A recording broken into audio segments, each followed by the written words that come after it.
Good morning. Today we are going to discuss about the chemical sedimentary rock deposits. In earlier classes, we have seen the formation of residual sedimentary deposit as well as clastic sedimentary deposit. This session is about the chemical sedimentary rock deposits where the uh, rocks which are classified under sedimentary rock have their origin as a chemical process. Say for example, chemical precipitation. So there is no involvement of weathering, erosion, transportation. There is no involvement of any leaching out of desired mineral. So because of which there is an absence of clast in the formation of these rocks. Hence, they are termed as non-clastic rocks. They are purely formed on the basis of chemical processes. So let us discuss in detail what the chemical sedimentary rock deposits are.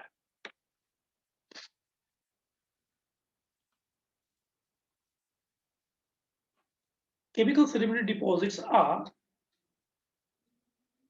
the rocks form when mineral constituent in the solution becomes supersaturated and inorganically precipitate. So the term inorganically and supersaturated is very important. Say for example, if you have a liquid in which you are continuously dissolving some kind of solute. Say for example, you are dissolving sugar in it. After certain time, the solution will stop to assimilate the sugar because its dissolving capacity is over. But if you heat that water, then its dissolving capacity will increase. So again, you can put some solute and it can be assimilated or accepted by the solution. But the moment the water becomes cool, slowly its dissolving capacity becomes less. And this gradual decrease in dissolving capacity ultimately makes that solution super saturated with the solute. In case of our example is sugar. So this supersaturation will ultimately result into precipitation. So why it is specifically called as inorganically precipitate? Because there is no involvement of organic issues and hence they are called as inorganically precipitate. Say for example, if you have an organic precipitation, then those precipitation will not be counted in chemical sedimentary rock. Those will be counted in organically formed sedimentary rock. Hence, the precipitation should be inorganically. Common chemical sedimentary rocks includes limestone and rock composed of evaporite minerals such as halite, barite, gypsum, etc. So these are some of the examples which are formed on the basis of chemical precipitation. Now let us discuss its process of formation in detail. So basically there are three steps for the formation of such chemically formed deposits.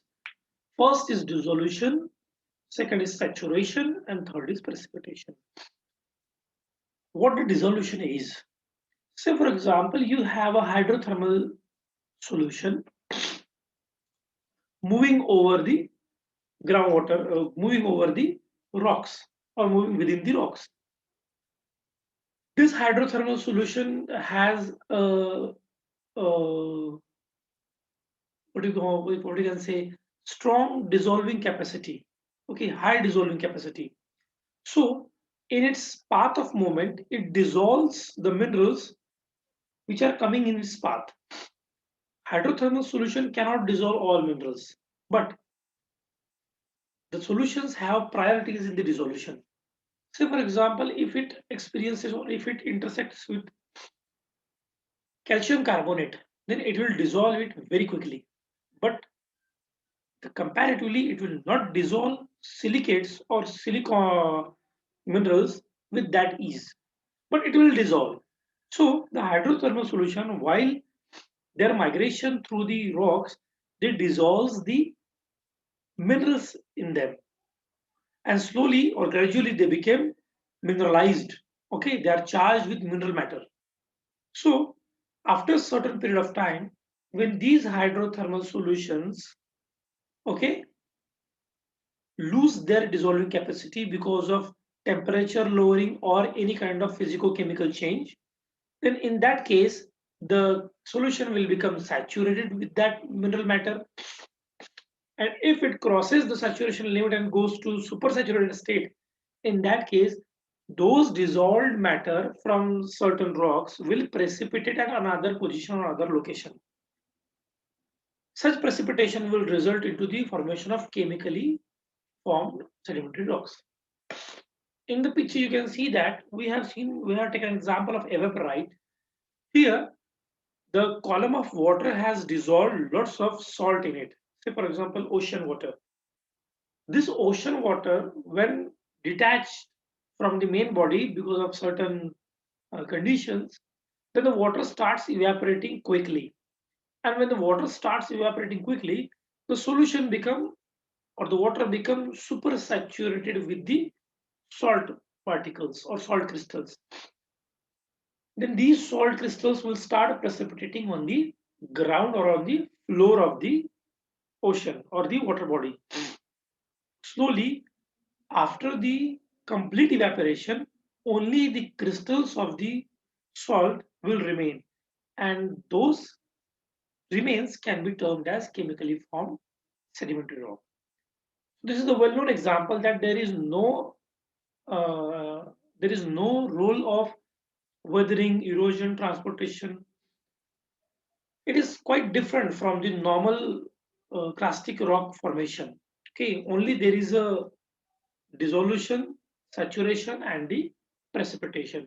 All these three processes cumulatively generates chemically formed sedimentary rocks.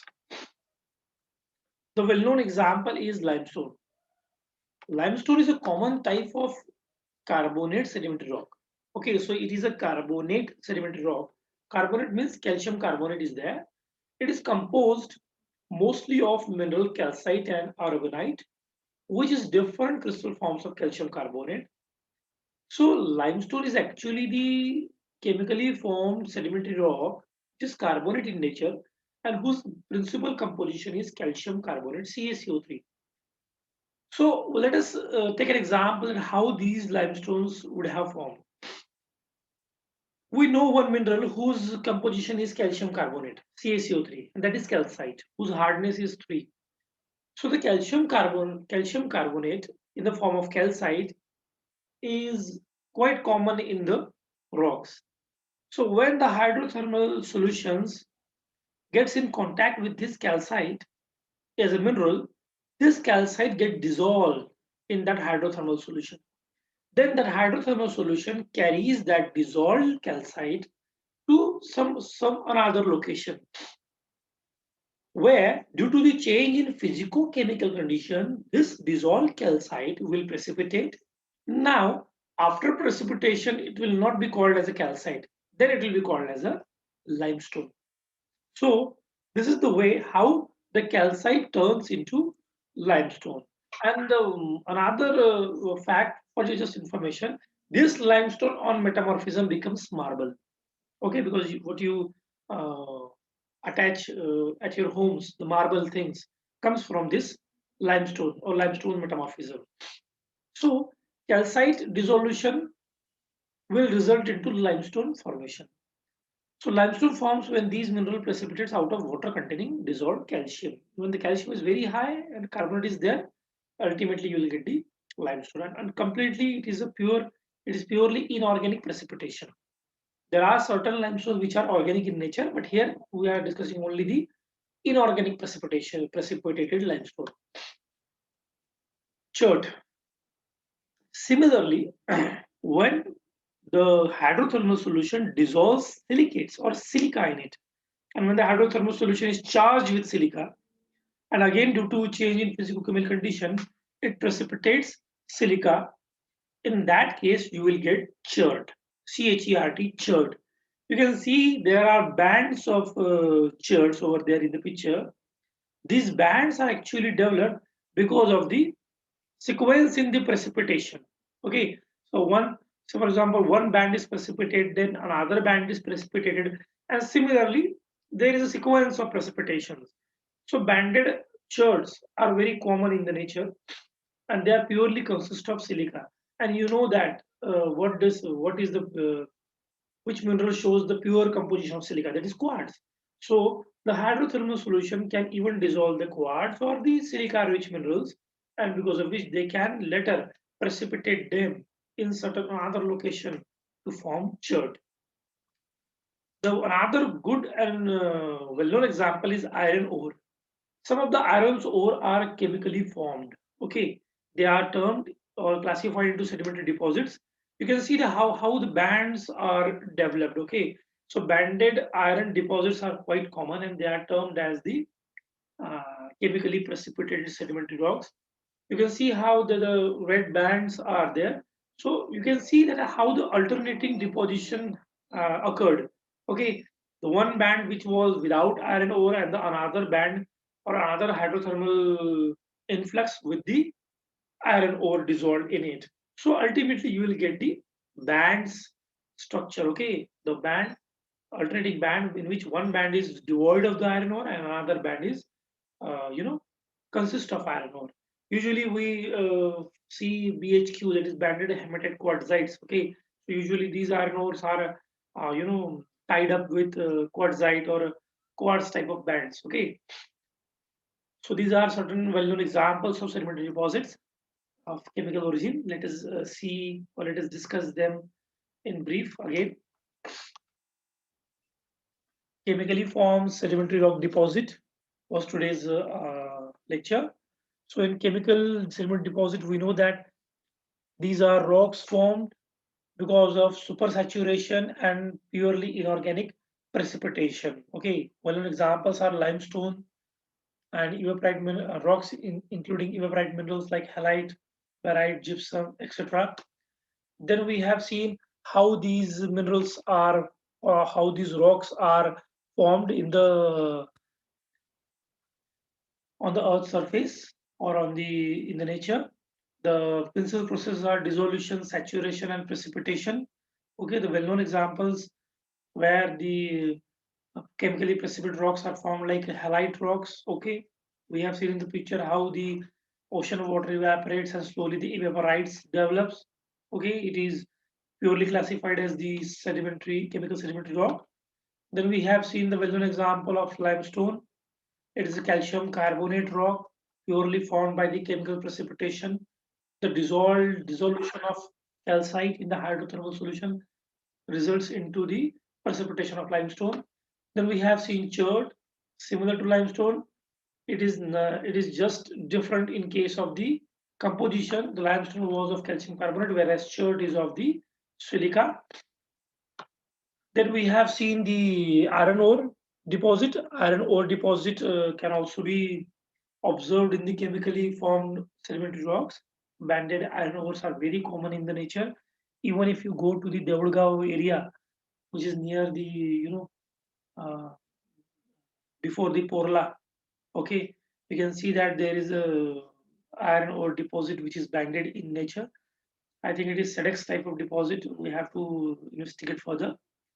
So thank you very much for your attention. I would like to close the class then. If you find any query, you can put your queries in the WhatsApp, and I'm also sharing the remedial coaching link. If you find any query about the lecture or this lecture or our earlier lectures, you can put your queries in it. Thank you very much for your paying attention. Thank you.